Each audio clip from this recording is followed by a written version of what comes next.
So after his amazing college career, we then get to his first season in the NBA with the Milwaukee Bucks, and he's the unanimous Rookie of the Year, and they make the playoffs that year. But they don't do Let's well go in to the the tip playoffs, off but they right still now. make it. Alcindor is Good job, thank you. My fault. Okay, so this is footage of Kareem's very first game in the league. He immediately assumes position as one of the best players in the league. A lot of the guys that we've talked about so far have done this when they've entered the league. And so I think it somewhat loses its luster, but you got to understand the reason why we're bringing these people up is because they've had such an amazing impact over this long period of time. And that's why we start here. Because from the very first game, Kareem makes a huge impact on the Milwaukee organization and on the league as a whole. Because they were bottom seed, that's why they got him number one. And yeah, it was between him and it was between the Bucks and Phoenix, and it was a coin toss, and they flipped a coin. Phoenix lost, and Milwaukee takes Kareem. Yeah, and I was watching video of that, and seeing Phoenix, like the Phoenix owner or GM, cry. Like he looked like he was crying when he lost the coin toss. It was pretty funny. To think it mattered that much. But it makes sense. I guess you at that time everyone's thinking he's gonna be the greatest player like to ever play because they were comparing him to Wilt, but he literally played like Wilt and Bill Russell together. Yeah, also I was just looking at other people to do the hook shot before Kareem, and one of the few people I could find that actually threw down a hook shot that looked comparable was Bill Russell, of all people. Oh, really? I thought that was super interesting. Like when I was just looking at, here, I'll pull it up real quick.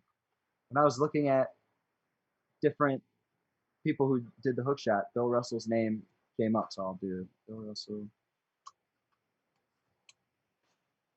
And I was gonna what do you call it?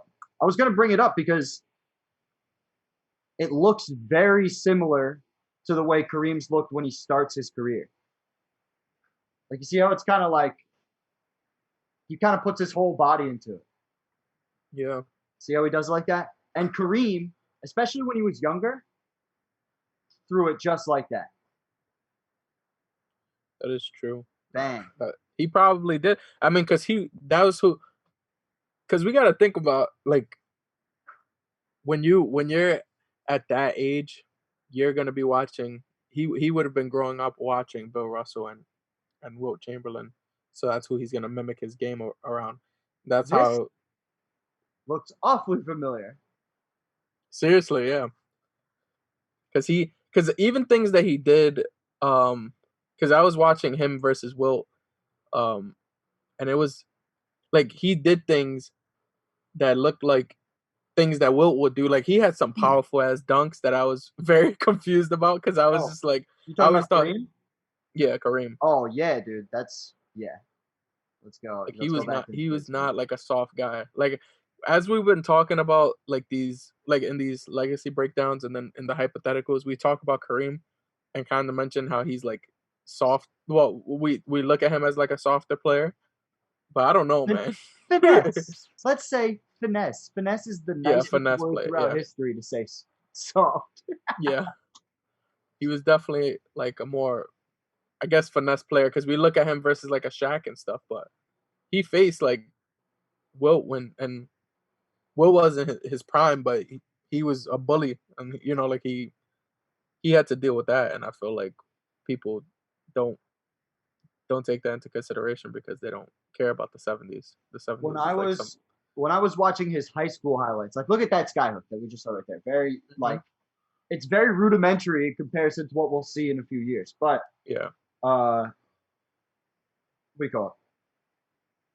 the way he was throwing down dunks in high school makes me think he was just one of those kids like that needed to put on weight and needed like what if he came through now with all the weight training and shit? Like he'd be a fucking monster. Mm-hmm. Because they'd put like 30 or 40 pounds on him. Like, And does he'd he still become be like a jamming and Giannis dunking and kind of? doing all that shit. Does he become a little bit more like a Giannis? Ooh, that's a good comparison. But like not powerful, but finesse, like Finesse. Giannis. But like Yeah. with the Giannis's kind of body, Yeah, because I get what you're they saying. are like a lengthy, and I could see Kareem if he puts on a few pounds and starts like muscling up. I could see him looking like a Giannis. Yeah, but he'd play. I mean, if we are gonna take his game and put it in 2020, it would be the only way he'd be able to do it and add the muscle would be Shaq. But it would be a Shaq style. But I just see this guy who You don't think Kareem in playing this kind of game in 2020 will work? no, I think it would, but I think that the patience would wear thin. For It's so much slower than what we play now. Like, I think it would work. It would just take the right coach to let him do it. Like, but that's the whole without whole changing it. thing. No matter what era you have it in, and we've shown it like as we do our hypotheticals, like if you have a player who's gonna be better in a slower pace, you're gonna make him play in that pace. You're gonna make him play in whatever pace you want, so you can win the game. And it happened with the 2000 Lakers, the 2011 Heat. They played at a very slow pace, and everyone like I the only time it hasn't been slow pace really is the Warriors. But other than that, like I feel like, and that's because the Warriors were built like that. So I think if you're building around a player like that, you're gonna play at a slower pace and make, because he's gonna give you a 70% chance of making the shot all the time. That for his career, he's shooting crazy, right? Sorry, 60, 56% chance throughout his career. But like in his prime, Yeah, like we're just looking at his rookie year. I also wanted to show you this. There is no other person for rookie of the year. that's freaking crazy. It's just him. He takes home all the puntos. And that's the end of the discussion. It's just, oh, you get it. Congratulations, Kareem. Yeah. 28-14. Like, look, Willis Reed is the most valuable player of the year. Kareem wins rookie of the year. 21-13. Like, it's not. Why did he not win MVP? And because the Knicks had 4 more wins than the Bucks. But what does that have to do with anything? Like, what? That makes no sense. I'm just saying. And then the Bucks. Well, wait, could you go on MVP voting? See where Kareem? Yeah, he was 3rd in MVP voting. We can go up to that. I prepared That does this. not make any sense. No, you're good. Oh, that's ABA. I had me bugging. I was like, Spencer Haywood. Yeah. Jerry West. Mr. Clutch, 31 points a game. 31. But still, Kareem still got 30 first place votes. That's crazy. But I mean, they got it right. They got it right though, because in the Eastern Conference Finals, Bucks took the L. Willis Reed had 27-12. Or 28-12, really, on Kareem. What did Kareem do though? Oh man, I'm scared to even look. Oh, 34-18. Oh man, that just sounds like he didn't have a good team around him. Violence. That's crazy. Well, Bobby Dandridge is a Hall of Famer. John McLaughlin's name looks familiar, but no, there's not a lot. Man, when we're talking about Hall of Famers, like if you look at some of those players that are in the Hall of Fame, the Basketball Hall of Fame is like giving out candy to like kids after a dentist. Yeah, but Bobby Dandridge, he's a legitimate, like, he was a player in the 70s. Like, he deserved to be in the Hall of Fame. And he's a good third banana when Oscar eventually shows up here in this program.